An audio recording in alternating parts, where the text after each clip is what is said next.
नारायण भगवान आपके सामने प्रकट हो जाएं तो आप कहेंगे आप कौन हैं? आप तो बहुरूपीय लग रहे हो, विश्वास नहीं होगा। और विश्वास है तो आप में भी प्रभु हैं, आप में भी हैं, आप में भी हैं, सब में उसी का रूप समाया, सब में प्रभु है, ऐसा कोई है ही नहीं जिसमें ना हो। जले जले में है झांकी भगवान की, किसी सूझ वाली आंख ने पहचान की। ऐसा कौन है जिसमें ईश्वर ना हो? ईश्वर अंश जीव अविनाशी, बोले चेतन अमल सहज सुख राशि। चेतन अमल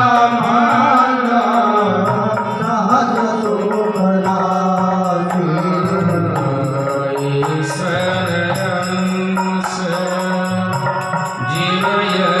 ईश्वर अंश जीव अविनाशी,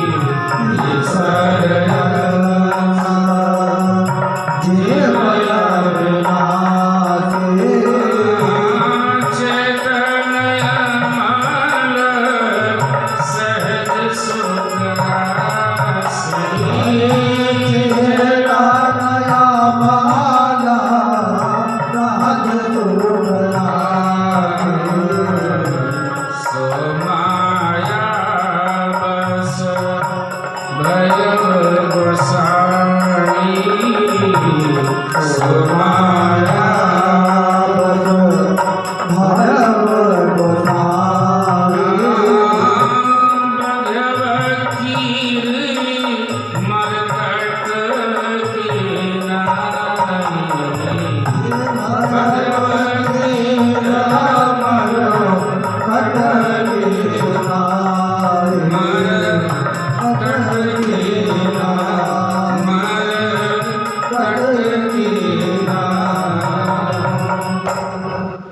ईश्वर अंश तो जरूर है हम सभी लोग, पर बस थोड़ा सा है।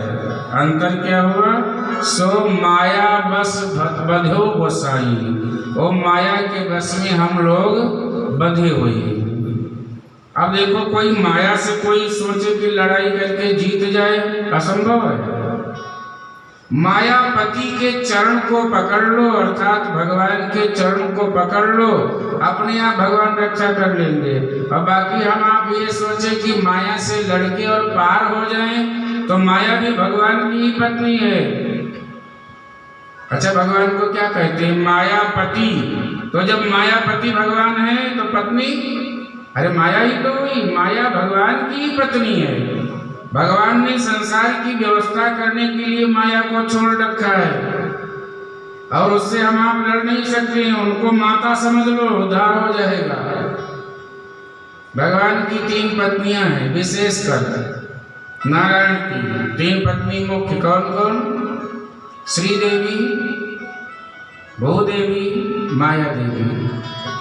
अरे कहीं अलग मत अर्थ लगा लेना कि श्री देवी, श्री मीन्स लक्ष्मी, श्री देवी लक्ष्मी देवी। लक्ष्मी देवी, माया देवी और पृथ्वी देवी, ये पृथ्वी भी भगवान की पत्नी है। यदा यदा ही धर्मस्य ग्लानिर्भवति भारत, जब जब धर्म को ग्लानि होती है और पृथ्वी पे अत्याचार, अनाचार, व्यभिचार बढ़ जाता है, तो भगवान पृथ्वी पे धर्म की स्थापना करने के लिए आते हैं कि मेरी पत्नी को बड़ी पीड़ा हो रही है। तो कहने का मतलब, जब तक जीवन में विश्वास नहीं आएगा तब तक भी हमारी साधना मुखर नहीं होती है।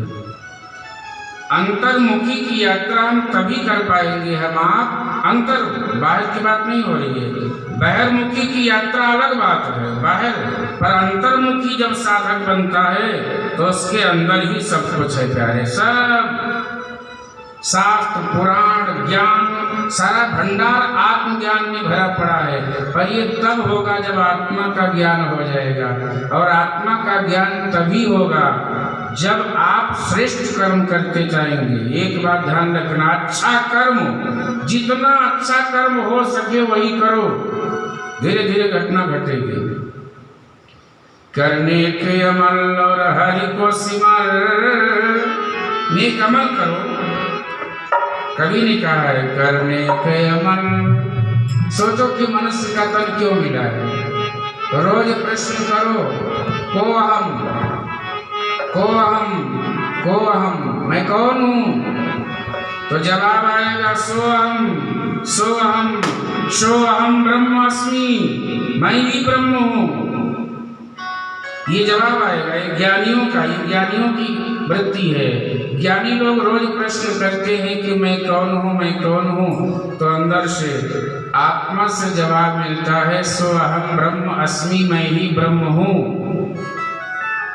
और भक्त जो होता है उसकी अलग प्रकाष्ठा है, उसका अलग सूत्र है। एक ज्ञानी का सूत्र है। भक्त ये सोचता है कि मैं क्या करूं, क्या ऐसी सेवा करूं कि भगवान रिझ जाएं, कैसे सेवा करूं कि भगवान प्रसन्न हो जाएं। ये भक्ति का सूत्र है। और कर्मयोगी जो ये कहते हैं केवल कर्म ही पूजा है, उनका सूत्र अलग है। वो ये सोचते हैं कि मैं कितना अच्छा काम करूं कि भगवान रिझ जाए। पर ध्यान देना, तीनों बात एक ही है। तीनों घुमा फिरा के एक ही जगह पहुंचाएंगे, चाहे आप कर्म योगी हो, चाहे आप ज्ञान योगी हो, चाहे आप भक्ति योगी हो। पर भैया तीनों में विश्वास की आवश्यकता है। विश्वास हो गया तो मोरे मन प्रभु अस विश्वास, राम ते अधिक राम कर दासा। ये विश्वास नहीं तो क्या है कि भगवान से अधिक भगवान का दास। ये भक्ति का सूत्र है। तो विश्वास जब विवाह हो जाता है, श्रद्धा और विश्वास दोनों मिल जाते हैं, तो उनके यहाँ 2 बालक जन्म लेते हैं। 2 बालक। भगवान शिव माता पार्वती के यहाँ 2 बालक हैं। एक का नाम है गणपति और दूसरे का नाम कार्तिकेय महाराज। तो बहुत ध्यान से सुनिएगा। जब श्रद्धा विश्वास मिल गए तो एक गणपति कौन है? विवेक। भगवान श्री गणेश जी विवेक हैं। ये विवेक के देवता हैं। आपने कथा सुनी होगी कि जल्दी गणेश भगवान किसी को वरदान जल्दी नहीं देते हैं, पर बहुत सोच समझ के।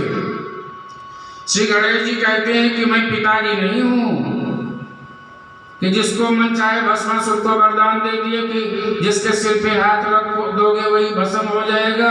आप देखिए भस्मासुर भगवान शिव जी के सिर पे हाथ रखने लगा कि लड़ ट्राई कर लो, पहले इन्हीं को भस्म कर दिया जाए।